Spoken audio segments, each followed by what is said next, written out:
Welcome to stock पाठशाला। ये एक स्टॉक पाठशाला एक सीरीज है जो कि मैंने अपने यूट्यूब चैनल इजी स्टॉक पे चालू किया है। स्टॉक पाठशाला का एम है कि मैं आपको स्टॉक्स के बारे में, जो स्टॉक मार्केट है उसके बारे में सारे बेसिक्स का ज्ञान दूं, जिसके आधार पे आप अपने हिसाब से उसमें इन्वेस्ट कर सकें या ट्रेडिंग कर सकें। ये हम आगे देखेंगे। लेकिन आज का हमारा जो मेन टॉपिक है इससे इन्वेस्टमेंट से रिलेटेड, कि इन्वेस्टमेंट हमारी ज़िंदगी में क्यों ज़रूरी है, इन्वेस्टमेंट की हमारी ज़िंदगी में ज़रूरत क्या है। तो इसी चीज़ को हम देखेंगे। तो आज हमारा जो मेन हेडिंग है, why to invest and need of investment. Investment की हमें ज़रूरत क्यों है। बेसिकली ये हमें फाइनेंशियली सिक्योर करता है। फ्यूचर में अगर आपने आज पैसा निवेश किया है और आगे अगर आपको उसके अच्छे रिटर्न्स मिल रहे हैं, आपका पैसा मल्टीप्लाई हो रहा है, तो वो आपको फाइनेंशियली सिक्योर करेगा, आपके फाइनेंशियल स्टेटस आगे बना रहेगा।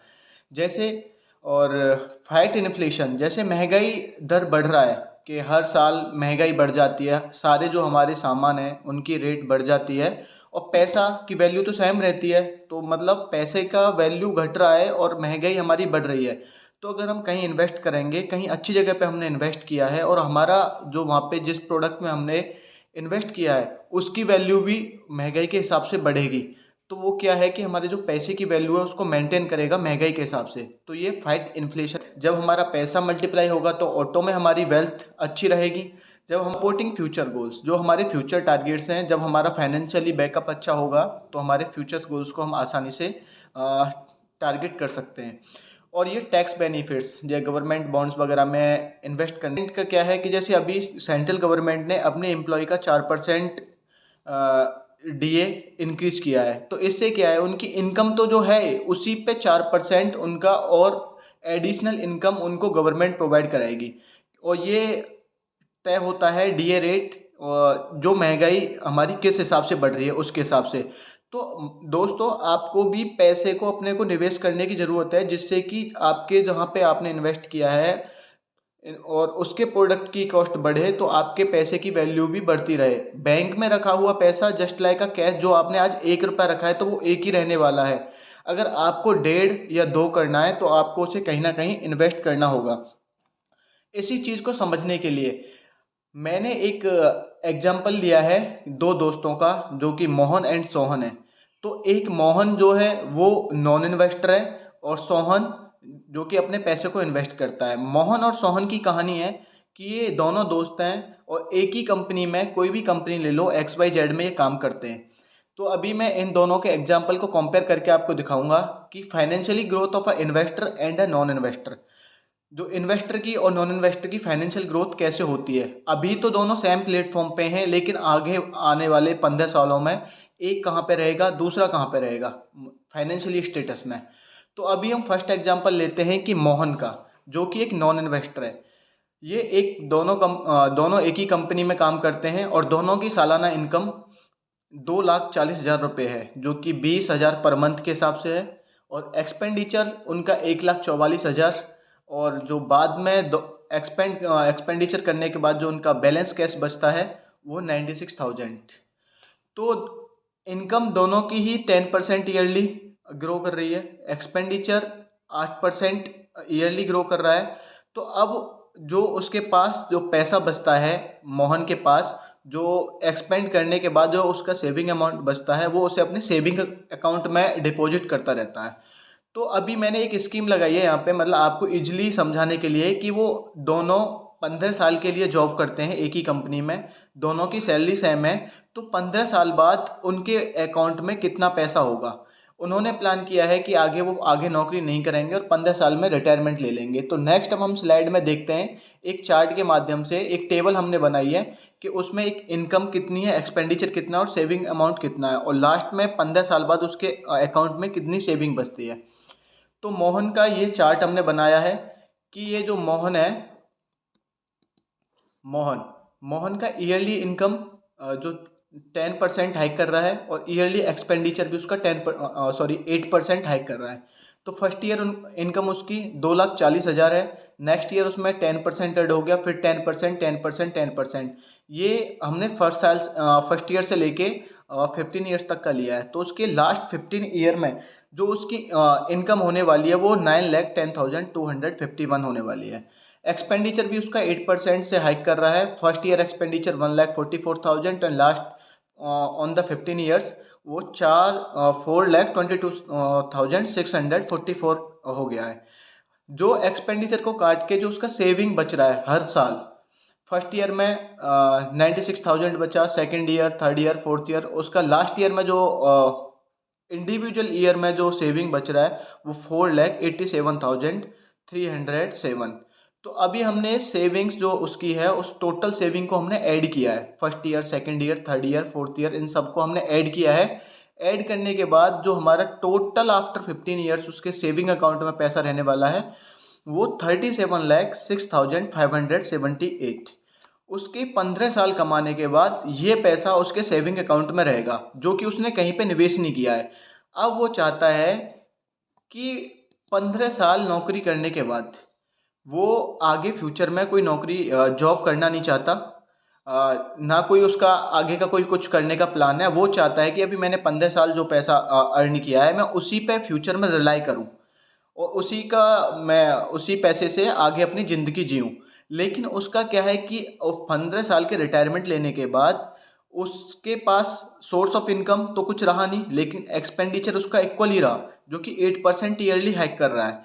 तो अभी हमें पता है कि इसके पास 37 लाख 0.6 लाख उसके अकाउंट में है और उसका कोई भी जॉब आगे करने का प्लान नहीं है और एक्सपेंस रेगुलरली हाइक कर रहे हैं 8% ईयरली।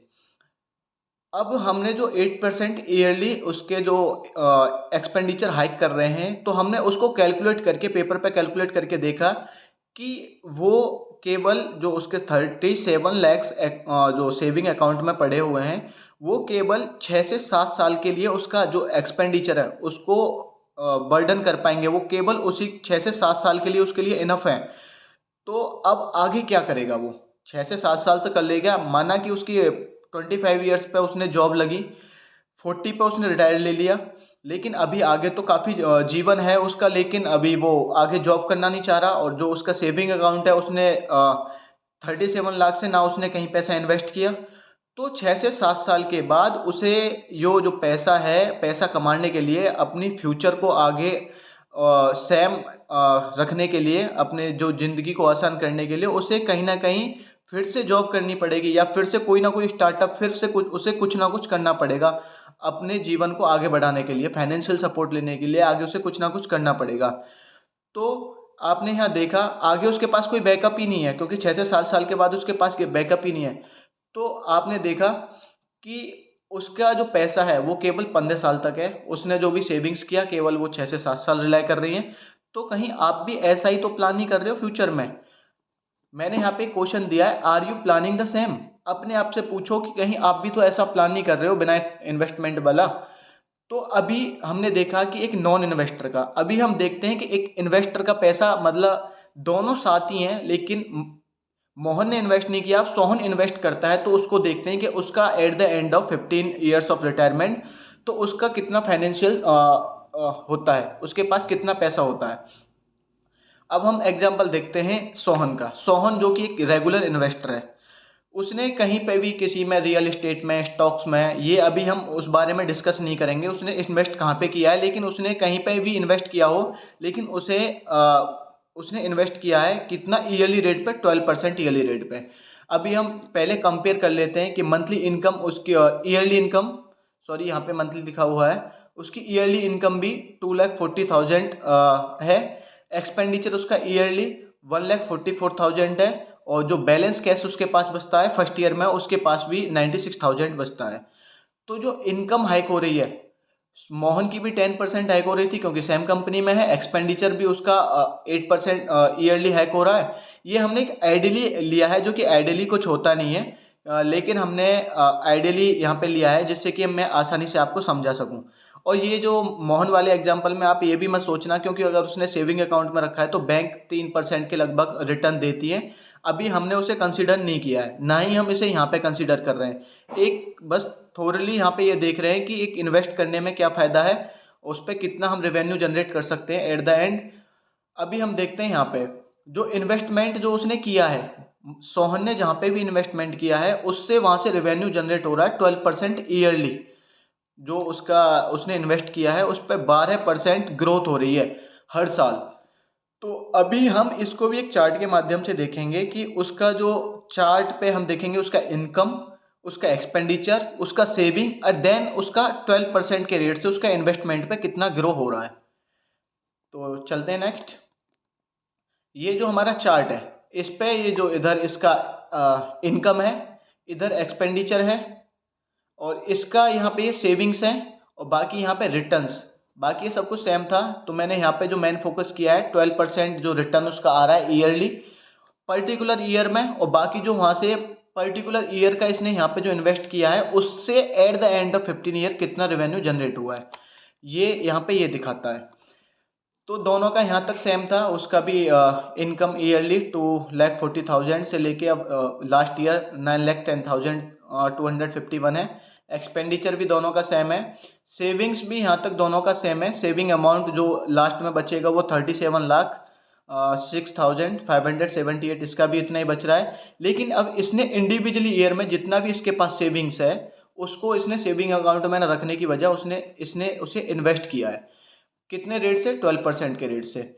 इसने इन्वेस्ट करने के बाद इसे फर्स्ट ईयर में से इन्वेस्ट किया तो इसे सेकंड ईयर से रेवेन्यू जनरेट शुरू होगा। तो इसे कितना 12% 96,000 का 11,520 रुपये से जनरेट हुआ है। अभी हम यहाँ से जो हमने जो कैलकुलेशन की है ये तो ईयरली वाइज है कि हमने उस ईयर में इन्वेस्ट किया फिर उससे कितना 12% कितना जनरेट हो रहा है लास्ट तक। अब हम देखेंगे कि ये अब हमने फर्स्ट ईयर में से इन्वेस्ट कर दिया। अब हम जो हमारी मैच्योरिटी है जो रिटायरमेंट है वो तो 15 साल बाद है। तो फर्स्ट ईयर में हमने इसे इन्वेस्ट कर दिया तो फर्स्ट ईयर के बाद ये सेकंड ईयर से हमें रेवेन्यू देना चालू कर देगा। 11,520 इसने हमें सेकंड ईयर से दिया है। तो ये हमें कब तक देगा, क्योंकि हमने इन्वेस्ट किया है 15 साल तक के लिए। तो फर्स्ट ईयर में हमने इन्वेस्ट किया, सेकंड ईयर में हमें 11,520 मिला। तो हर साल हमें ये 96,000 जो हमने इन्वेस्ट किए हैं इससे हमें हर साल हर ईयर में 11,520 हमें ऐड होगा 15 साल तक। तो ये कितने टाइम ऐड होगा? क्योंकि ये 14 टाइम ऐड होगा, क्योंकि फर्स्ट ईयर में इन्वेस्ट किया, सेकंड ईयर से इसने हमें देना चालू किया रिटर्न्स। तो ये 14 साल तक हमारी जो आगे रिटर्न देगा, क्योंकि 14 साल बाद हमारी फिर 15वें साल में मैच्योरिटी हो जानी है। तो ये हमने 11,520 में 14 का मल्टीप्लाई कर दिया। ये at the end of 15 year हमें 1,61,280 रुपये हमें इससे मिलेंगे फर्स्ट ईयर के इन्वेस्टमेंट से। सेकंड ईयर के इन्वेस्टमेंट से हमने ये सेकंड ईयर में हमें जो 12% रिटर्न दे रहा है वो 13,017 रुपीज़ है। अब ये हमें सेकंड ईयर में हमने इन्वेस्ट किया है, लेकिन ये रेवेन्यू कब देगा? हमें थर्ड ईयर में देगा। थर्ड ईयर से 15 ईयर्स तक जो हमारा वो टाइम बन रहा है वो 13 ईयर्स तक का बन रहा है कि 13 साल ये हमें कंटिन्यू रिटर्न देगा। इसमें हमने 13 का मल्टीप्लाई कर दिया है तो ये हमें 1,69,221 देगा। ऐसे ही करके ये 12 ईयर्स तक देगा, 10 ईयर्स तक, ऐसे करके हमारा हमने कैलकुलेशन से मल्टीप्लाई किया है कि हमें इंडिविजुअल ईयर का जो हमने इन्वेस्ट किया है वो हमें मैच्योरिटी पे कितना पैसा रिटर्न देगा। तो ऐसे करके हमने इसमें 14 का, 13 का, 12, 11, 10 ऐसे करके मल्टीप्लाई करके हमने पर्टिकुलर ईयर्स का हमें at the end of maturity हमें कितना रिटर्न मिलेगा ये हमने यहाँ पे कैलकुलेट कर लिया है। और ये हमने फिर जो टोटल रेवेन्यू हमें मैच्योरिटी टाइम पे मिल रहा है इन्वेस्टमेंट का वो हमने यहाँ पे टोटल ये ऐड कर दिया है ऊपर से नीचे तक 15 ईयर्स तक, और ये हमें मिल रहा है 22,58,995। सेविंग्स अमाउंट हमारा सेव है, ये हमने इन्वेस्ट किया है, प्रिंसिपल अमाउंट हमारा सेव है, लेकिन हमारा जो उस पर हमें इंटरेस्ट मिला है, जो हम पे हमारे इन्वेस्टमेंट ग्रोथ किया है वो हमें 22,58,995 रुपये एडिशनल है, जो कि मोहन को नहीं मिले, सोहन को मिले, क्योंकि सोहन ने इन्वेस्ट किया। अभी हम नेक्स्ट देखते हैं। जो चार्ट का हमने यहाँ पे कंक्लूजन दिया है कि रेवेन्यू कैलकुलेशन ऑफ इन्वेस्टमेंट, जो कि मैं आपको पीछे समझाया चार्ट पे कि हमने रेवेन्यू को कैलकुलेट कैसे किया है। फर्स्ट ईयर की जो हमारी सेविंग थी वो 96,000 थी और हमने इन्वेस्ट किया वो हमने टोटली इन्वेस्ट कर दिया 96,000। उस पे जो हमारा रिटर्न मिल रहा है, जो हमें जहाँ पे हमने इन्वेस्ट किया है, ये अभी हमने वो आगे देखेंगे कि इन्वेस्ट कहाँ करना है। इसने कहीं रियल इस्टेट में किया है, कॉमोडिटीज में किया है, या मार्केट में किया है, शेयर मार्केट में, ये हम आगे देखेंगे। ये इसने टोटल अमाउंट 96,000 इन्वेस्ट कर दिया और इस पर रिटर्न से 12% के हिसाब से मिल रहा है। तो 96,000 का 12% 11,520 अब इसने हमने कैलकुलेट जो किया था कि हमने कहा था कि फर्स्ट ईयर में हमने इन्वेस्ट किया, रिटर्न हमें सेकंड ईयर से मिला है और हमारा मैच्योरिटी पीरियड क्या है, वो 15 ईयर्स है। फर्स्ट ईयर इन्वेस्ट किया तो आगे आने वाली हमारी कितने 14 ईयर्स बची हुई हैं। तो 14 ईयर्स हमें कंटिन्यूसली हमारा जो ये 12% के हिसाब से हर साल में मिलेगा, तो हम उसे 14 साल तक कंपाउंडिंग कर देंगे। Yearly total return of investment from the first year saving after 14 years, जो हमारा जो फर्स्ट ईयर में हमने जो इन्वेस्ट किया है, सेकंड ईयर रिटर्न मिला है, तो हमारा 14 साल बाद वो कितना रिटर्न होगा।